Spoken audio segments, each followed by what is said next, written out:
Hello friends, स्वागत है आप सभी का हमारे यूट्यूब चैनल पर।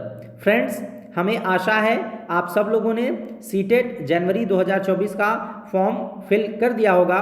और अगर आपने अभी भी फॉर्म अपना फिल नहीं किया है तो आप सीटेट के ऑफिशियल वेबसाइट पर जाके वहाँ डेट एक्सटेंड कर दी गई है, तो आप 27 नवंबर 2024 तक अपना फॉर्म फिल कर सकते हैं।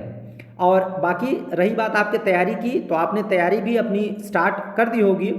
और आपकी तैयारी से जुड़ा हुआ एक महत्वपूर्ण वीडियो आज मैं आप लोगों के लिए लेकर आया हूं।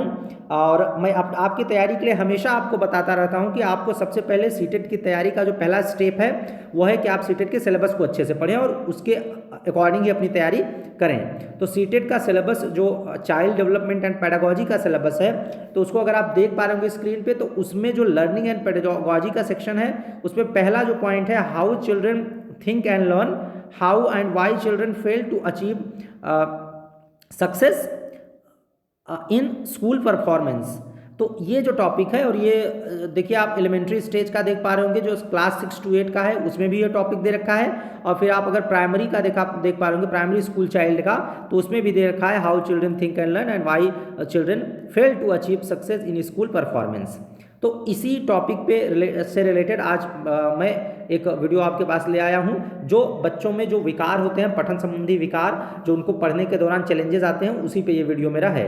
तो चलिए बिना किसी समय गंवाए हम जल्दी से अपना कंटेंट स्टार्ट करते हैं। तो जैसा कि आप लोग स्क्रीन पे देख पा रहे होंगे, सीटेट जो 2015 का पेपर हुआ था, सितंबर 2015 में ये पेपर कंडक्ट कराया गया था, ऑफलाइन पेपर हुआ था। तो उसमें आप अगर देख पा रहे होंगे तो इसमें 2 प्रश्न उसमें आए थे, उस वाले पेपर में 2 प्रश्न आए थे पठन संबंधी विकार से रिलेटेड। तो इसमें 20 वाला प्रश्न आप देख पा रहे होंगे कि एक औसत बुद्धि वाला बच्चा यदि भाषा को पढ़ने में एवं समझने में कठिनाई प्रदर्शित करता है तो यह संकेत देता है कि बच्चा किसका लक्षण प्रदर्शित कर रहा है, मतलब उसको कौन सी अक्षमता है कि वो भाषा को पढ़ने और समझने में कठिनाई उसको हो रही है। और दूसरा प्रश्न आप देख पा रहे होंगे गणित वाले सेक्शन में था, ये तो सीडीपी वाले सेक्शन में था, बाल विकास वाले में, और ये गणित वाले में था। यदि एक शिक्षार्थी को संख्याओं और परिकलन में समस्या हो रही तो उसमें असमर्थता हो सकती है जिसका नाम है, उसमें कौन सी असमर्थता है, लेखन अक्षमता है, गणितीय अक्षमता, दृश्य स्थानिक संगठन, या पठन अक्षमता डिस्लेक्सिया है। तो ये 2 प्रश्न उसमें आए थे, 2 अंकों के थे। तो मैं अभी तो आप हो सकता है इस प्रश्न को सॉल्व ना कर पाए, आपके पास आइडिया ना हो। अगर आइडिया है तो अच्छी बात है, और अगर नहीं है तो मैं आगे आपको बता रहा हूँ, उससे आपको पूरा आइडिया लग जाएगा और आपका पूरा कॉन्सेप्ट क्लियर हो जाएगा। तो चलिए मैं इन चारों समस्याओं के बारे में विस्तार से डिस्कस करता हूँ।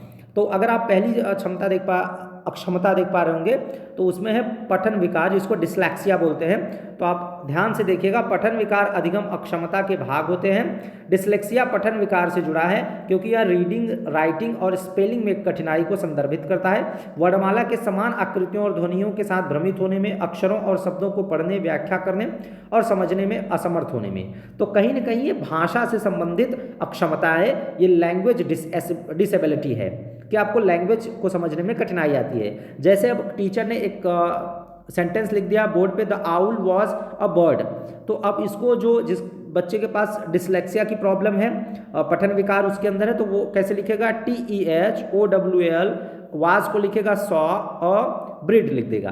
तो आप देख पा रहे होंगे कि उसने गलत लिख दिया है और वाज को सॉ लिख दिया है। तो इस पे ही डायरेक्ट प्रश्न बन जाते हैं कि अगर कोई बच्चा वाज को सॉ लिख रहा है, सा लिख रहा है, तो उसके अंदर कौन सी अक्षमता है, तो उसके अंदर पठन विकार है, डिस्लेक्सिया है। आप देख पा रहे होंगे ये डिस्लेक्सिया से पीड़ित बच्चे की कॉपी है, जिसका मैंने पीपीटी बना के आपको दिखा दिया है। तो वाज को सॉ लिख रहा है, क्लियर को क्लीन लिख दे रहा है, या उसको उल्टा करके लिख दे रहा है, तो वहाँ उसको डिस्लेक्सिया है, आप समझ गए होंगे। तो इसमें आपको गलती नहीं करना है, तुरंत डिस्लेक्सिया पे टिक कर देना है। अब दूसरी अक्षमता है वो है डिस्ग्राफिया। डिस्ग्राफिया एक तंत्रिका संबंधी विकार है जो लिखने में अक्षमता की विशेषता है। विशेष रूप से विकार के कारण व्यक्ति का लेखन विकृत या गलत हो जाता है। बच्चों में विकास आमतौर पर तब उभरता है जब उन्हें पहली बार लिखने से परिचित कराया जाता है। तो आप देख पा रहे हो कि जो डिस्ग्राफिया है उसमें लिखने की प्रॉब्लम है, और लिखने की प्रॉब्लम ये नहीं कि उल्टा लिख दे रहा है, वाज को सॉ लिख दे रहा है, या क्लियर को क्लीन लिख दे रहा है ना।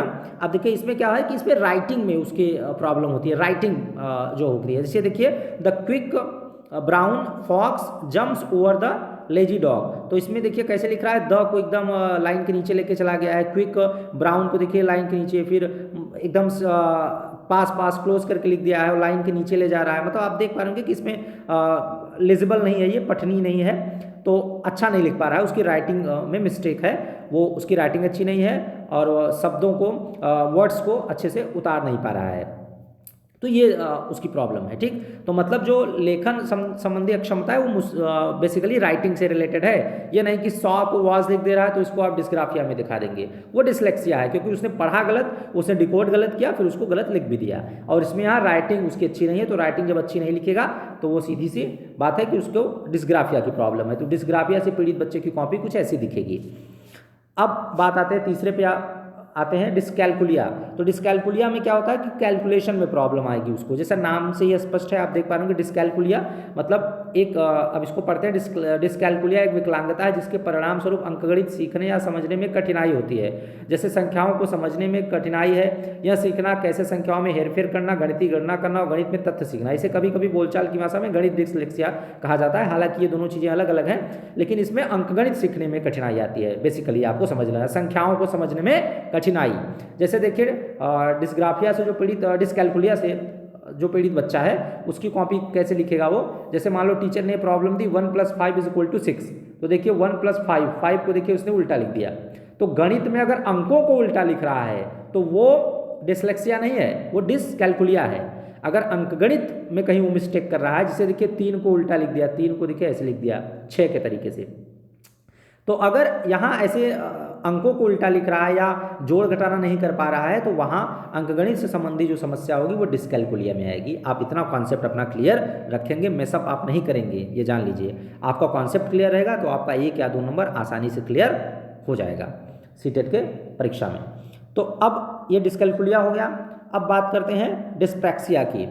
तो डिस्प्रैक्सिया अगर आप बात करेंगे तो ये एक सामान्य न्यूरोलॉजिकल या ब्रेन आधारित डिसऑर्डर है जो मूवमेंट और कोऑर्डिनेशन को प्रभावित करता है।